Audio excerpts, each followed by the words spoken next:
నా ఓపీడీకి వచ్చే చాలా మంది పేషెంట్స్ 80% వాళ్ళు టీ కాఫీ తాగకపోతే హెడేక్ వస్తుంది డాక్టర్ అని అంటూ ఉంటారు. మనం రిఫ్రెష్మెంట్ అనుకునే ఈ ఒక్క అలవాటు మన బ్రెయిన్ ని కంట్రోల్లోకి తీసుకొని అది ఒక అలవాటుగా మార్చుకొని దాని ట్రాప్ లోకి పడేస్తుంది. ఎలా అయితే స్మోకింగ్ గానీ డ్రింకింగ్ గానీ అడిక్ట్ అవుతామో, అవి లేకపోతే మన బాడీ ఎలా అయితే రియాక్ట్ అవుతుందో, ఈవెన్ కాఫీ టీ టైం కి తాగకపోతే ఆ కెఫిన్ డోస్ మనకి అందకపోతే బ్రెయిన్ కూడా అట్లానే రియాక్ట్ అవుతుంది.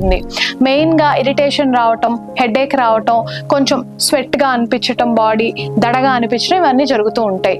ఈ అలవాటుని మార్చుకోవటం ఎంతో అవసరం. అండ్ ఒకటేసారి కాకుండా క్వాంటిటీని స్లోగా తగ్గించి not more than 3 cups of coffee or tea consume చేయకుండా ఉండేటట్టు చూసుకోండి. మీ ఫ్యామిలీలో కానీ మీ ఫ్రెండ్ సర్కిల్లో కానీ ఎవరికైతే టీ కానీ కాఫీ కానీ టైంకి పడకపోతే హెడేక్ వస్తుంది అంటారో వాళ్ళకి ఈ రీల్ షేర్ చేయండి.